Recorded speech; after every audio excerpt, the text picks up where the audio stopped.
Hello! We are Adventuresome Reviews, and today we are reviewing Spark City by I got that wrong already. Robert J. Power. I got the names mixed up. Don't worry, it's a very minor mistake. I will be glorious nonetheless.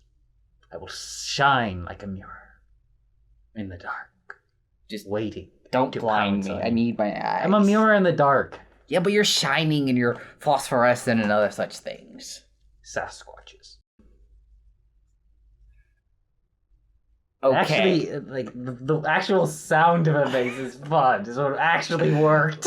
Right. So I would agree with you if it's Sasquatch, it just didn't mean something entirely different.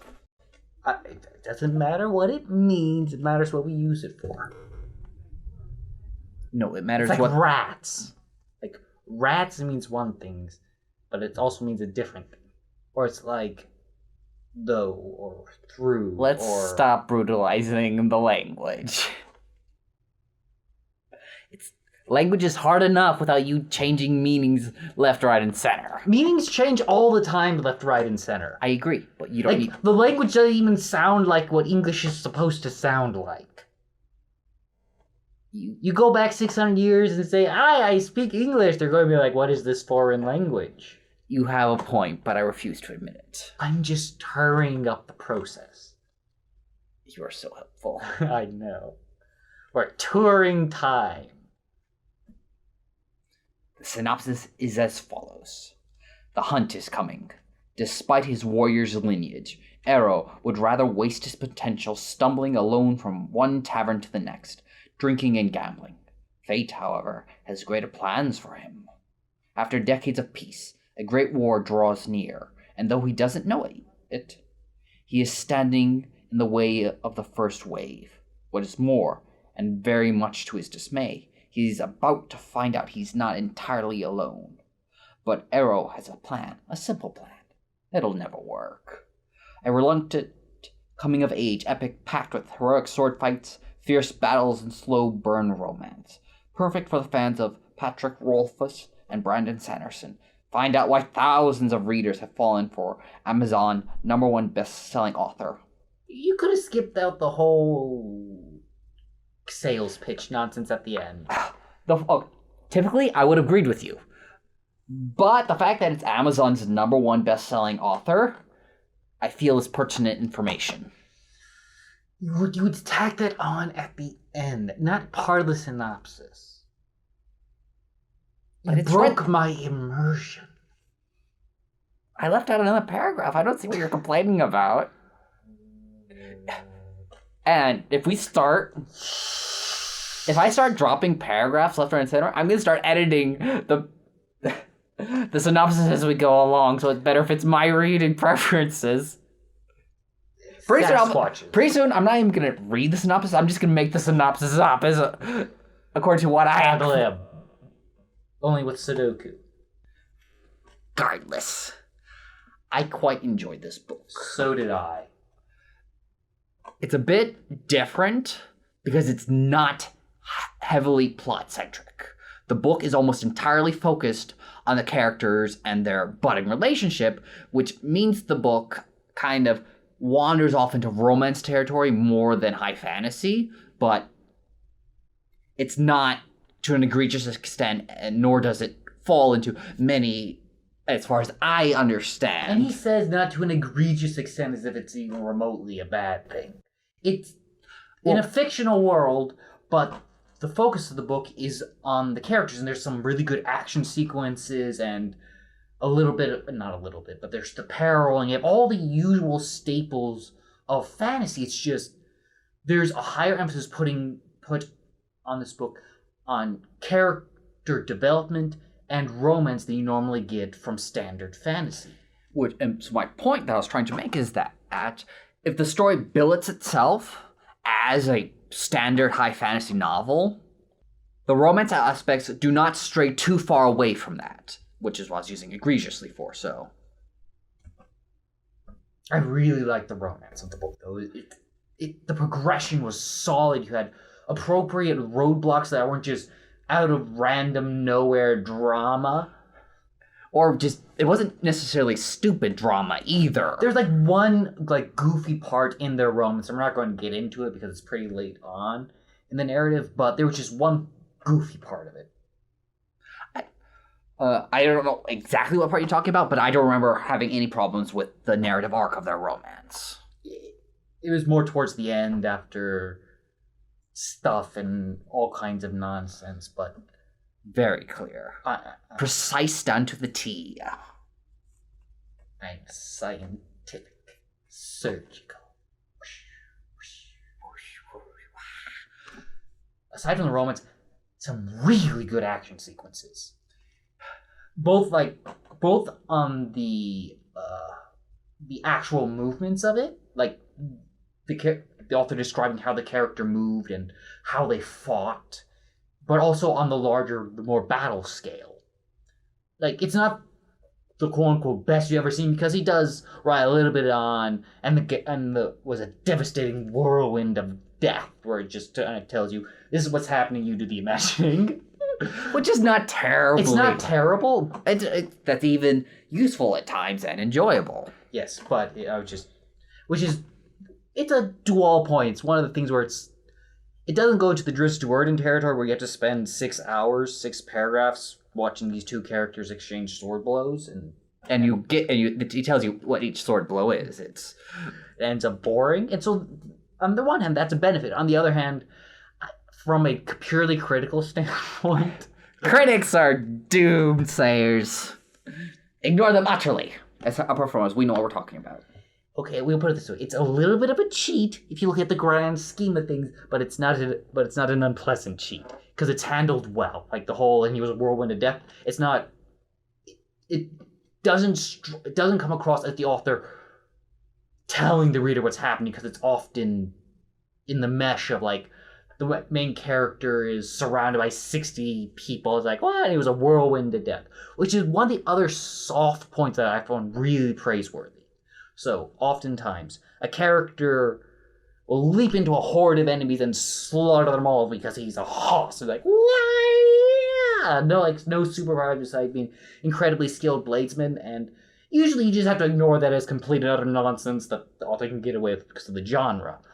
In this one, the author actually makes an attempt to explain why the character can get away with it. And while it's a small moment, it's a moment I really enjoyed, but also shows a level of thought that goes into the book and the scenes. Mm-hmm. And you can, while it's not always as evident, like you can see the thought, the book feels purposeful in almost every scene. It feels directed, controlled, and you end up having extreme confidence, or you end up trusting the author knows what he's doing. The book is a bit slow at times, or not necessarily slow. It has a very measured pace. But this is counteracted by the fact that there is no dead space. Every scene, line of dialogue has meat, is interesting, is entertaining, and has purpose. To some extent, the weakest part of the book is the first 2 chapters, but that is quickly forgotten as the character is instantly tossed into this incredibly important discussion where he pretty much goes on trial. But it's not a trial as in he's going to prison and he did something wrong. It's potential wives are questioning him, trying to figure out if he's worthy. And so, of course, and the questions they ask are good questions, they're hard questions, and it works really well. And even though the first 2 chapters are the weakest part of the book, they're also still vitally important to understanding his character. And they feed into the eventual quote-unquote trial. And what is it called? The culling. The culling. It feeds, because, it affects, his personality affects the culling and the questions and provides a foundation that his entire relationship with the eventual female that chooses him, the eventual woman that chooses him, and it provides a foundation for their interactions from the very beginning. And while they're boring, the first chapter set up his personality, but they also kind of set up the future plot.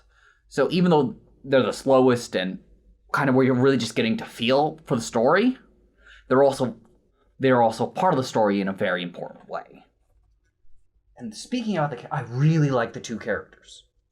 Both are very enjoyable, but also nuanced. They're not. Neither of them are perfect, but their flaws are both understandable, feed and affect the story, and they don't just wildly overcome them, but they give the characters nuance and are enjoyable as flaws, but believable as well. Both of the main characters have these. The male character, the main male lead, Arrow, commits several mistakes throughout the relationship. She hammers him for them. The book, and he's consistently on his knees apologizing for things he should apologize, yada, yada, yada. She never goes through that. She pretty much stomps off in a huff a few times. She commits a few kind of things that are like, to me, but she is never punished for them, which is probably the only problem I have with their relationship. I can see that.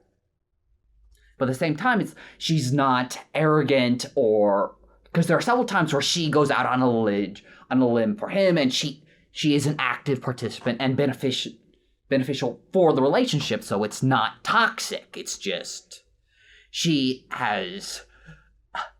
doesn't call her out, and he never forces the issue. So it's almost actually less her problem and more of his.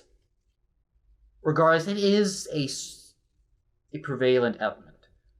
Another part I really liked about, potentially one of my favorite, without like, oh my god, favorite, is how they built up Magnus. Like when you get that, so the sequel of the book is called The March of Magnus, and I did not know that at the end of it, and so when I reached the end of the book and I read the title, I was like, oh yeah, that's gonna be awesome.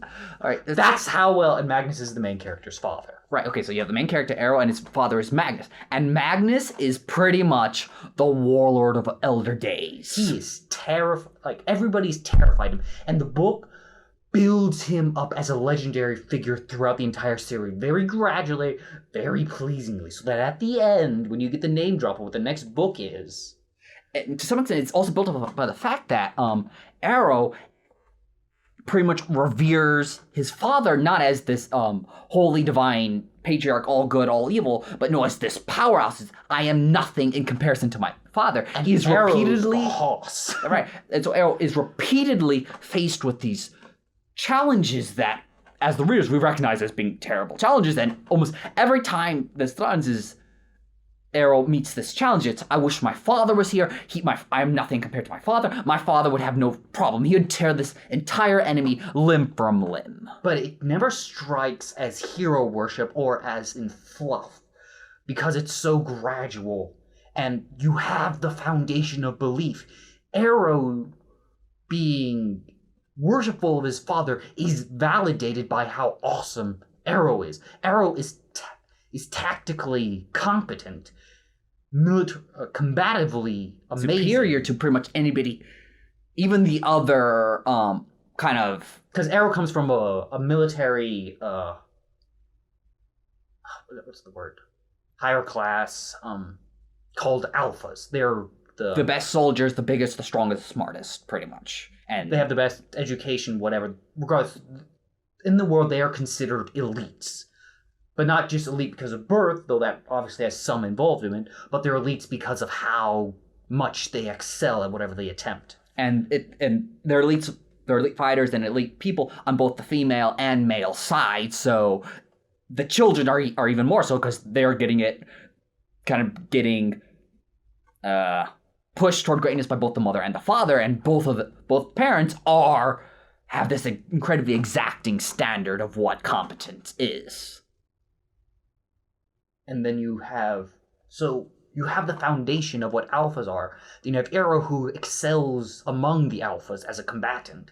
And then you have Arrow, and you have the history of the world all building into Magnus. And this isn't a one-drop paragraph exalting him. It's built up through the entire book. And you never meet Magnus. You never hear him speak. You never see him in the story.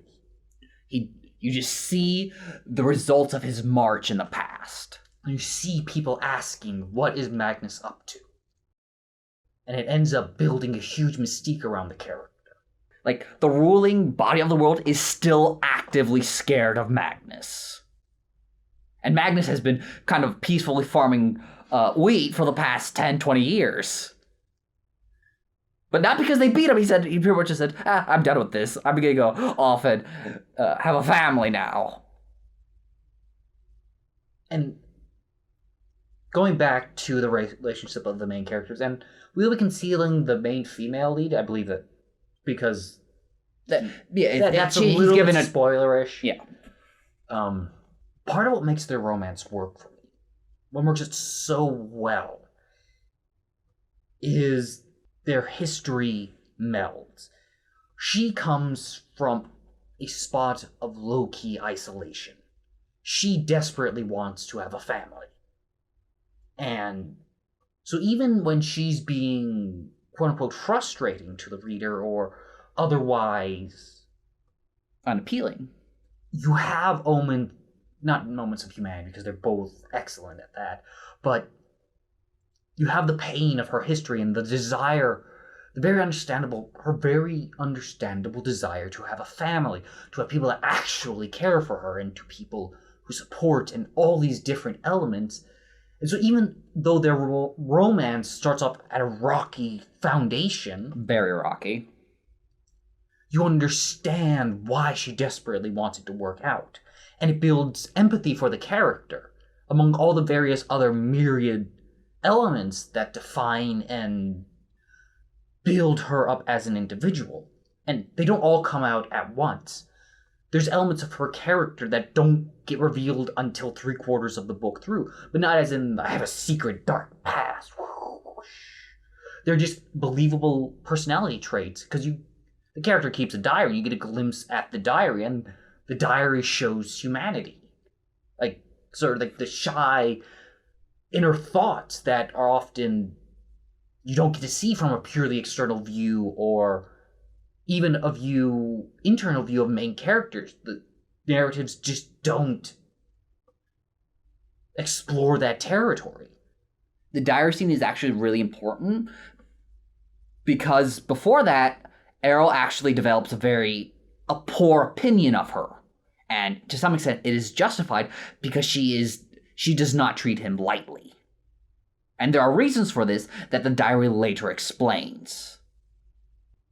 Another aspect I enjoyed about the book is you actually see Errol building into a legend. He's doing legendary feats in a way that's enjoyable and so believable. Yeah, so that's one aspect I really enjoyed, or no, I'm enjoying, I should say. Yeah, and so it's like there's other bunch of minor elements, like the character isn't just challenged physically throughout the book, or the character isn't given a free pass as a protagonist.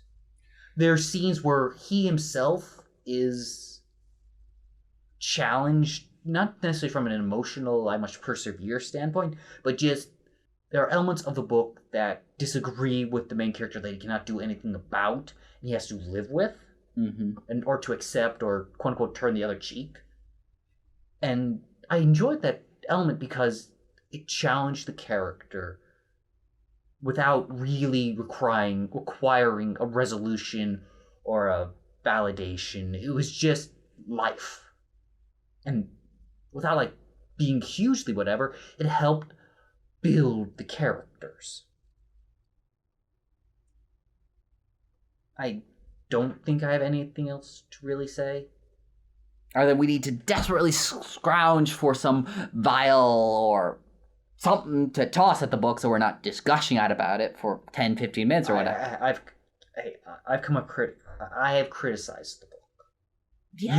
You're the limp-livered, pansied, gooey-eyed, this book is perfect. You are. I am the only thing that is perfect. I know. They made us pay money for the book. Intense criticism of that. Right. Yes. Utterly despicable of them. 0 stars. It's also part of the latest fantasy book blog off run by, what's his name? Mark Lawrence. So, There's more. Other people seem to like the book besides just the... Two of us, because we're crazy. Yeah. I do believe that's everything. Toodaloo, goodbye, like, comment, subscribe. Hey, what's up? Fare thee well, our future friends. What's up?